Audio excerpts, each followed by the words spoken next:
know it ain't minute like 6 though. Never need an intro. Yeah, even through the talk and all the chatter, I can show them that I know my family matters like a Winslow. Outdoors smoking Indo. And welcome back to another episode of me going over and reviewing this upcoming NFL season. And today, the division we'll be looking at is the AFC South. Quite possibly the worst division in football. Well, it's up there with the NFC East, but the way I look at things right now, this is definitely probably the worst division in football. I don't really see any other division that got worse just as how this division did. But, you know, there's still some bright spots within this whole division. But as of right now, this is a bottom two division. And that's just because of the teams that play in this division. Normally, like the Colts, Titans, okay, those just, but the Jags and Texans, that's two bottom five teams. And it's nuts. And this is just my opinion. And I know y'all ain't going to like this. But if the Colts and Titans were in any other division, they would be nowhere near be division winners. They only win the divisions because how bad their division is. Yeah, I said it. This division fucking sucks. But anyways, we're going to go over my predictions for every team's record, how I think they did in the offseason, and how they did last season that could help them for this season. So sit back and let's get into it. The first team we'll be looking at from this weak division is the Indianapolis Colts. Before I actually even start discussing about this team, I just want to ask, what the fuck is wrong with you Colts fans? Honestly, what the fuck do you see in this team that makes them so good? A 30-something-year-old Matt Ryan on the verge of retiring? No real receiver one? I know Michael Pittman's, he's a good receiver. It's not great. He's not elite. But literally every Colts fan I know, and there's a specific two that they talk about this Colts team like they're the Chiefs. Like they're going to go to the Super Bowl every year. No, the fuck you're not. This team is nowhere near Super Bowl ready. I only have y'all winning the division. It's because somehow the Titans got worse. This team is a playoff team. I'll give them that. But Michael Pittman Jr. is not a real one. Matt Ryan is on the verge of death, basically. He almost got killed in Atlanta with that terrible offensive line. This defense didn't make any improvements to the secondary, I would say. The linebacker core is best one, top in the league. Defensive line's top in the league. Secondary sucks. No real tight end. No real wide receiver, too. You got a top 2 running back, I'll give you that. But where else is there to look forward to? Like, honestly. Okay, but in all actuality, this Colts team is the best team in this division, and I can't disagree with that. I can't be biased towards them, even though I really do hate the Colts. And there's really no reason for me to hate the Colts. I just do, but I can't. Since I'm looking at it now, I really can't. With the whole Matt Ryan situation, I don't see how they upgraded from Carson Wentz. You know, Carson Wentz didn't have a bad year, only 27 TDs to 9 interceptions, which was actually better than most of his other seasons. But, you know, I guess Matt Ryan comes in, learns a new offense. Frank Reich is an offensive mastermind. I will give the Colts that. They do have a good head coach.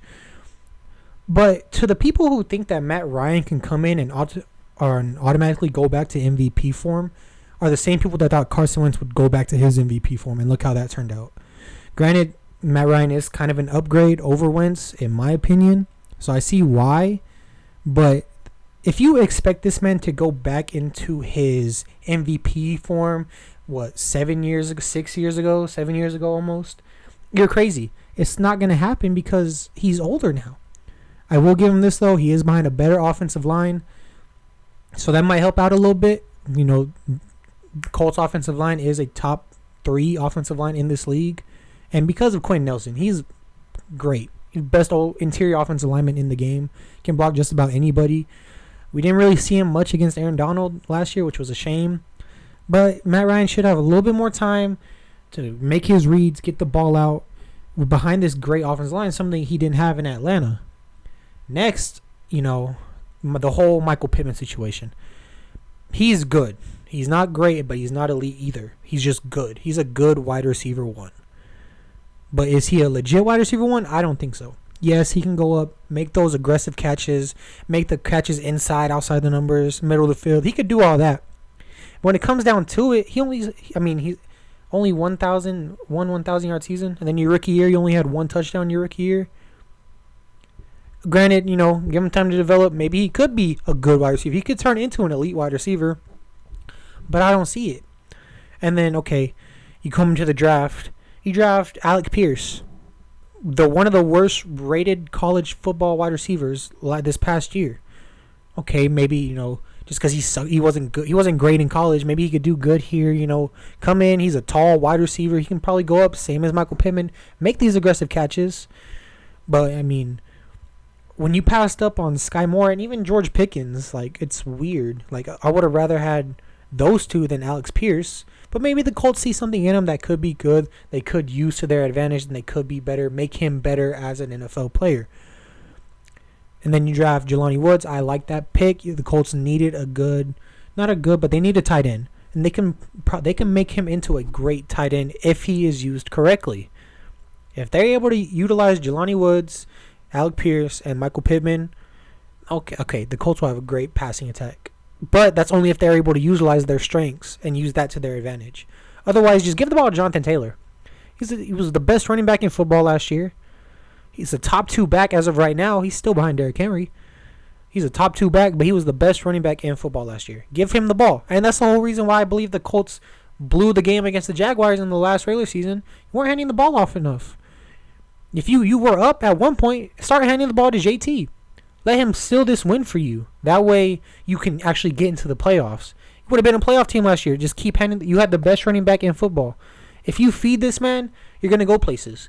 And that's another thing for Matt Ryan. Matt Ryan didn't really have a good running back in Atlanta. Yeah, Devontae Freeman broke out in 2016, 2017, the year they went to the Super Bowl. But other than that, it's been wishy-washy with the running backs in Atlanta. So it will take a lot of pressure off Matt Ryan. He's in a better situation than he is right now than he was in Atlanta. I'll give them that. And this defense, it is a top 10 defense. I don't think it's top 5. You do have the best slot corner in Kenny Moore so far. I do believe Chauncey Gardner-Johnson is right there with him, though. You have a top 3 linebacker in Darius Leonard, even though I do say he's top 5, but I put him in top 3. He can operate the field. He's the quarterback of that defense. He knows what he's doing. He knows what's going on. You got a great D-line. DeForest Buckner's down there. He can create pressure. He can stop the run.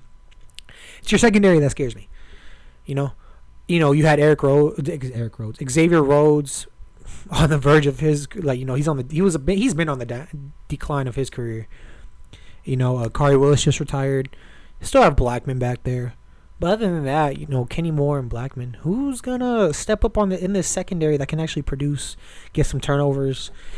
But then, like I said, they were able to produce turnovers last year against some great teams. So, like I said, I see the Colts doing great things. It's just I don't see them making it far. They're only gonna win this division because of how bad this division is. All right, let's go over this Colts schedule. Week 1, Texans. I do see the Colts getting an easy win. I'm not sold on the Texans at all. Jaguars. I do see the Colts coming out 2-0. Jaguars, also another team that, tried to steadily improve but didn't make many changes. Your next game comes against the Chiefs. There's nothing else to say. The Chiefs take that one pretty easily to me. It's Patrick Mahomes. It doesn't matter if he doesn't have Tyreek or all these weapons. He's going to find a way to win games. Then you got the Titans. A team the Colts usually lose to pretty often. But then, of course, y'all tend to split the series every year. So I'll give this first one to the Titans. Then you go to the Broncos. Then you got the Broncos coming in. I do think y'all win that one. I'm not sold on the Broncos yet. And I know they'd have Russell Wilson, but I'm not seeing it. And then you got the Jaguars again. I do think the Colts beat the Jags twice this year. Finally. Then you got the Titans again. I'll give this one to the Colts. Y'all will split the series. Then you got Washington, Wentz revenge game. Wentz can get his revenge. I give this one to the Colts. Then you got the Patriots. This one will be a close game in my opinion, but I do see the Patriots taking it. Colts tend to drop big games or close games sometimes. Then you got the Raiders. I do see the Raiders winning this one. They improved way more than the Colts did. You got the Eagles, AJ Brown, Jalen Hurts. The Eagles made big improvements as well. I give this to the Eagles. You got the Steelers, who, like I explained last video, aren't really figured out yet. So I give this one to the Colts. And then you got Dallas. Cowboys, that they're still a sketchy team, but Colts tend to go into a little slump around this time, so I'll give this one to Dallas. Then you go into your bye week, and then you come out and you play Minnesota. I'm not sold on the Vikings. I don't like Kirk Cousins. I'll give this one to the Colts. You got the Chargers. Justin Herbert's going to light up this defense. Oh boy. I'll give this one to the Chargers. Giants, pretty self-explanatory. It's the Giants. You take that one. And then you beat the Texans to end the year. And I'm pretty sure the Colts get enough wins to solidify themselves as a playoff team. So in conclusion, the realistic record for this Colts team is 10-7. However, their ceiling could go a little higher. I put their ceiling at, only 11 wins, 6 losses. I don't think they go above 11 wins. Maybe they hit 12. It's a possibility. But, realistically, it's either going to be 10-7, and then their floor looks like it's going to be 8-9. Like I said, the Colts tend to drop a few games they should win. Like last year, they dropped the game against the Jags. Last year, they allowed Lamar and the Ravens to come back down from 25-3, I believe. As I say, if they could fix those problems, the Colts will be fine. They'll secure a playoff spot, no problem. Now we move on to the Jacksonville Jaguars, quite possibly the worst team in football last year. Last season the Jags team had a lot of things going for them, and I mean a lot of things. To the Urban Meyer things, it was just bad. It was just overall all so bad. It was just all bad. The whole Urban Meyer, and I do believe the whole Urban Meyer situation broke this team down. They weren't good to begin with already. I mean, you brought in Trevor Lawrence, yeah, that's your first overall pick, but if you don't build around him, there's no way he's going to thrive. And, adding the whole Urban Meyer situation on it, like I said, it was a lot of drama. It was a lot of distraction for this team, and that's why I do believe they went bad. James Robinson went down middle of the year, Achilles. Travis Etienne, your other first-round draft pick from the previous draft, went down before the season even started. So you're already dealing with injury bugs, and when a 30-year-old something Marvin Jones Jr. is your number one receiver, it doesn't help. And, the O-line was so bad, the defense was terrible. And this was the worst team in football last year. And it's just hard. It's hard to point out the bright spots on this team because they have so many needs and so many holes to fill before we can actually say this team is ready to compete with anybody. But, bringing in Doug Peterson, a former Super Bowl winning head coach, he can, maybe he can get this team back on track. Maybe he can ignite a spark within this team. I do believe with James Robinson and Travis Etienne coming back, I do think, James Robinson will have a problem splitting reps. He won't like it, but if they can work together, become like a 1-2 punch on this offense, with Robinson leading the power as a power back, and then using Etienne to break off on big rushing gains, and then usually Trevor Lawrence helping him out in the running game, allow him to open up the passing game a little bit more. You just want to sign Christian Kirk. Did he deserve $84 million? No. But that's another weapon. Marvin Jones Jr. can go up and go grab the ball in the end zone. Laviska Shenault, a sneaky fast receiver. He can play the slot really well. Your tight end, Dan Arnold, not really talked about much, but he's a great blocking tight end. But the defense is where this whole team seems to fall apart. Like, you went and got Trayvon Walker with the number 1 overall pick. My opinion, should have been Aiden Hutchinson. Maybe you just take Aiden Hutchinson instead of Trayvon Walker. But, obviously the Jags see something within him that they like, that they want to utilize. The rest of the defense, though, you got Devin Lloyd, really good rookie. He might be a candidate for defense rookie of the year too. If he's able to produce the way I want to be able to see him produce, the way everybody does, he can be in that conversation. But this secondary, isn't really all that. The rest of the defensive line isn't all that. And it's just, there's so much holes to fill within this team. But we're going to see how, and like I said, there's really not much to talk about because this team is just, there's so many questions surrounding it. Like, how are they going to, we all know how they're going to end up playing, but like, what are they going to do? Like, are they just going to fire Doug Peterson all rip if he can't produce? Like, And that's what I don't understand. Like, you can't just blame it all on a coaching staff for your team needing holes that you don't want to fill. Personally, I thought, the Jags did improve with the Trayvon Walker and Devin Lloyd picks. And like I said, hopefully, if they can get the James Robinson and Travis Etienne stuff down, that gets a 1-2 punch in the backfield. Help Trevor Lawrence out a little bit. That way he can actually open up the passing game. But there's a lot of unanswered questions. There's a lot of holes. I don't see this team doing anything much this year, really. Should have got. There was so many other available receivers in Christian Kirk. Christian Kirk is a good receiver. He's like Michael Pittman. He's not great. He's not elite, but he is good. But he definitely didn't deserve 84 million. I feel like y'all could have gave him less. Probably went and got another free agent wide receiver. Julio was on the market until the Bucks picked him up. You still got OBJ out there. You had Sammy Watkins out there. Like, I don't know. There's a whole lot of other things the Jags could have done. But I guess, we'll just have to wait and see until this season plays out for us to actually, like, all right, we were right about this, this, and this. So that's really all there is to it. All right, so now let's take a look at the Jags schedule. Starting off week 1, Washington. I do think the Jags slip up, lose this game. I see, and then you play the Colts week 2. I said the Colts take this one pretty easily. Chargers week 3, not looking good so far. Take another loss to the Chargers. Week 4, you got the Eagles. That's another loss. 0-4 to start the year. They're not good. Then you have the Texans week 5. I do see you pulling that win off. Then you got the Colts again. That's another loss. Then you got the Giants. I do see the Jags beating the Giants just because, Giants aren't good. I do think the Giants will be one of the worst football teams next year. And you got the Broncos. I take the Broncos on this one. I'm not sold on them, but compared to the Jaguars, it's kind of hard to, choose the Jags over anybody, I should say. You got the Raiders right after. I'm taking the Raiders, another great team. Then you got the Chiefs. That's another loss. Then you going into your bye week. You come out of your bye week. You play the Ravens. That's another loss. Then you got the Lions. I think the Lions have improved way more. I do think the Lions take this. Then you got Tennessee. I see you losing that one. Then you got the Cowboys. I also see you losing. Then you play the Jets. I see you taking the win on this one. Then you got the Texans and Titans, and I see you losing the last 2 games of the season. At the end of the day, I don't see the Jags doing any better this season than they have the past few seasons. So there's a lot of unanswered questions that they need figured out.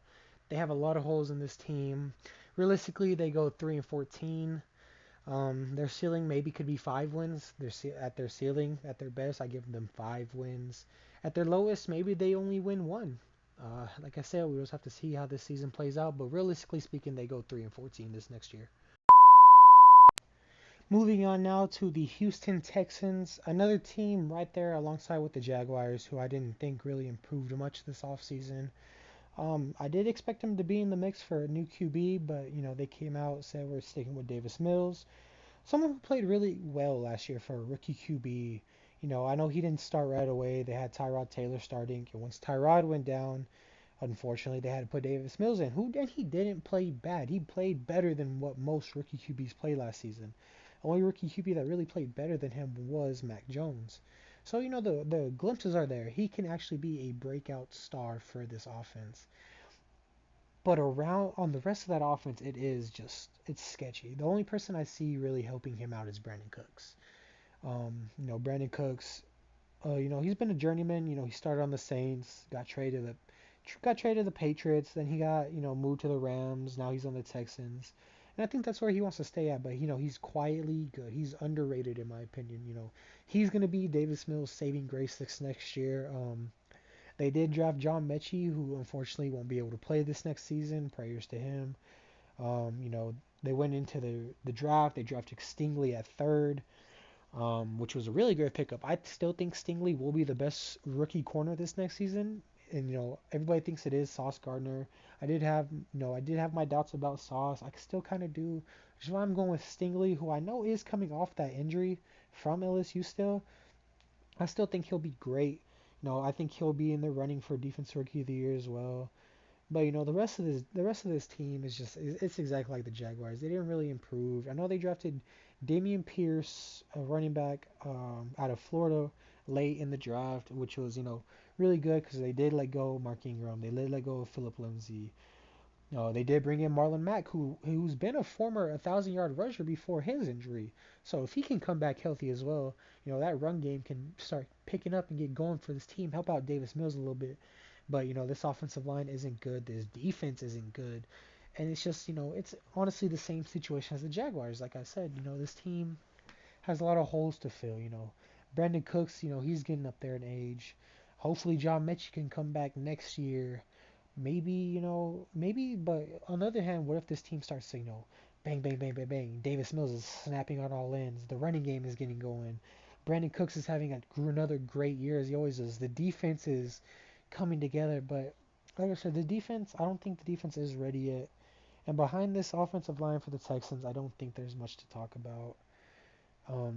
Like I said, this is a bottom 5 team as of right now. Maybe they show glimpses of being better. Maybe they creep in, get out of the top 5 worst. Probably start sneaking into the top 20 teams. But that's only if they play right. I know they also have a new coaching staff. I say it's just the same situation as Jags. There's not much going for this team, and it's going to be hard to get through the season if you're a Texans fan because of how bad this team is, and because they are in a weak division, so it might be easier to get some wins, but I don't see it happening. Now, looking at the Texans' schedule, they start off at the Colts. I do think they lose this one. Then you go to Denver, another loss. Like I said, I'm not sold on Denver, but teams against the Jags and Texans, it's just easy. It's hard to go for the Texans and Jags in this situation. And then you got the Bears. I do think the Texans win this one. The Bears aren't quite ready yet. Then you got the Chargers. Easy win for the Chargers. Then you got the Jags. I did say the Jags take this game right here. Then you go into a bye. You get your early bye, week 6. You come out against the Raiders. Fortunately, another loss. Then you got the Titans, another loss. Then you got the Eagles, another loss. Then you got the Giants. I do think you can beat the Giants. Washington, I think Washington takes this one. Then you got Miami. Miami takes this one. Then you got Cleveland. Deshaun will be back by week 13. I'll give that one to Cleveland. Then you got Dallas. Then you got the Chiefs. Then you got the Titans again. And all those will be losses. And then you got the Jags, which I do think you'll beat the Jags. Then you end the season with the Colts, and I do think the Colts take that win, unfortunately. Realistically speaking, I only do see the Texans going 3-14 this year, same as the Jaguars. I just don't, these schedules for them are tough, especially for teams who haven't improved. Their ceiling, I'll give them 4-13. I don't see them going above 4 wins. And then their floor, I put it at 2-15, maybe even 1. 2-15 sounds more realistic though. But like I said, it's these schedules look tough especially for teams who haven't really improved much this offseason. And to close this video out, we will be looking at the Tennessee Titans, who got worse this offseason. And it's strange to me because this was my pick to win the division again this year. But after all the offseason moves they made and how Ryan Tannehill looked in the playoffs, I'm not sold on this team anymore. Let's start off with the whole Ryan Tannehill situation. Last year, he played well. He played good during the regular season. Was able to help the Titans get that number 1 seed, especially without Derrick Henry involved, because Derrick Henry missed the back half of the season last year. Come playoff time against the Cincinnati Bengals, and Ryan Tannehill is nowhere to be found. It's just like he disappears. It's like he reverts back to Miami Ryan Tannehill in the playoffs.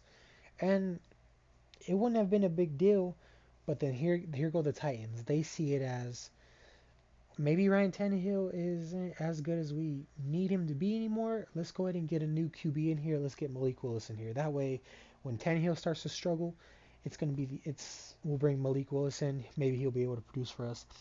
And it kind of reminds me of the Marcus Mariota situation. I know I said that in the NFC South video. Mariota was struggling with the Tennessee offense. They went and traded for Tannehill. Tannehill came in and carried them to not carry them to the playoffs, but helped them get to the playoffs every year he started since then. And it's looking like the exact same situation. If Ryan Tannehill can't win a playoff game, he's going to get kicked to the curb. He's going to say, all right, Vrabel's going to say, all right, bring in Malik. We'll see how Malik performs. And if Malik performs well, Ryan Tannehill might as well go find a new team at that point. Um, you know, another move, they got rid of AJ Brown, one of the best receivers in the league right now, and it's just like, why? You gave up one of the better receivers for a rookie wide receiver in Traylon Burks, and you went and got Robert Woods from the Rams for a 6th-round pick. If anything, it's still a downgrade. I would rather have AJ Brown than Traylon Burks and Robert Woods. But who knows? Maybe I do understand Tennessee didn't want to pay AJ Brown's contract, that whole contract situation. But maybe who knows? Maybe Robert Woods fully recovers from his ACL tear, comes in, is that veteran wide receiver this team needs to get going, helps Traylon Burks evolve into that next level pass catcher for the Titans. Who Traylon Burks is a big body type of receiver. He can go up and make plays. People were clowning him for his having he was been out of breath in his rookie mini camps. Man, he's gonna be all right. I'd like the pick personally. And at the end of the day, you still have King Henry in the backfield. This man's gonna go for another 2,000 yards if he has to. It's the same with Jonathan Taylor and the Colts. If nothing's working out, hand the ball off. It's Derrick Henry. This is probably the hardest man in the NFL to tackle. It takes a lot of people to tackle this man because of how big he is. And the offensive line is pretty good. We got Taylor Lewan up there. I know they did get rid of Roger Saffold, which was a big loss, but at the end of the day, I think this, if you just give the ball to Derrick Henry, this offense will be fine. Maybe Tannehill gets rid of whatever was bothering him and starts going off again. Maybe you won't have to bring in Malik. Maybe you even sit Malik a year if Ryan Tannehill is doing good. And on the defense, you still got one of the better safeties in football in Kevin Byard. Your corners are young. They're pretty decent. I can't really say much about that defense, but like I said, the defense can and will come in clutch sometimes. I said Kevin Byard is one of the better safeties in the league. Maybe he's top 5 safety. Possibly he can be thrown into that conversation. Caleb Farley is coming back for that secondary. Fulton is also a bright young star in that secondary as well. So, but D-line, you got Jeffrey Simmons. He's a dog. He's going to be great, as always. But, again, it feels like the Titans did get a little worse, and they do have a little bit of controversy surrounding their entire team. But at the end of the day, I still do think this team is a threat for the AFC South crown to the Colts. I think it's going to take to the very last week of the NFL season to decide who gets this AFC South crown. Looking at the Titans' schedule for this next year, you start off against the Giants. You'll get that win against them. Then you go to the Buffalo Bills. Usually the Titans always find a way to beat the Bills in the regular season. I don't think that'll happen this year. I'll give this one to the Bills. Then you got Las Vegas. I'll give this one to the Raiders. Then you got Indy. I do give the Titans this first Indy win. Then you got Washington. I do give the Titans this win. Then you also have an early bye week this year. Then you come out of the bye week, play Indy. I do think Indy takes this one. Y'all split the series, as I've said before. Then you play Houston. I'll give this one to Tennessee. I almost said Houston. Oops. Give this one to Tennessee. Then you got KC. I'll give this one to KC. Chiefs are, they're the Chiefs. They're going to come out hot as always. Then you got Denver. I do think the Titans win this one. Then you play the Packers. I'll give this one to the Packers. Aaron Rodgers is going to make do with whatever he has. You got the Bengals. I think the Bengals win this one as well. Then you got Philly. This is an A.J. Brown type of revenge game. I think the Eagles win this one. No, then you got Jacksonville again. I do think the Titans win this one. Then you got the Chargers. I see the Chargers sweeping this division pretty easily. Then you got Houston. I'll give this one to Tennessee. You got Dallas. I'll give this one to Tennessee. Dallas likes to fall into a slump around this time. And then the final game of the season, you got Jacksonville, and you'll end the season off with a win. Realistically speaking, I see the Titans only finishing 9-8 this year, finishing second behind the Colts in this division. Their ceiling may be a little higher. Maybe their ceiling goes up to 11 wins, 6 losses. There's a few games they could sneak out a win from. But the floor is looking like 6 wins, 11 losses. Like I said, they did get worse. It all depends on how Ryan Tannehill plays this year. Will he be able to play smart, good? If Malik has to play, will he do good? But so there's a lot of controversy around this team, but I do see them going either 9-8 or 10-7 this year. As always, I want to thank you for watching to like my 10 viewers who always watch my videos. So hope you're enjoying these type of videos. I said I'm probably not gonna do these a lot. Maybe I will. Who knows? Next time, tune in for the NFC West predictions. So be going in order like that. So from south, west. So you get the vibe. So next video, NFC West. Blood don't make you kinfolk. Loyalty is what I send for. No half stepping, only 10 toes. Now life is at a different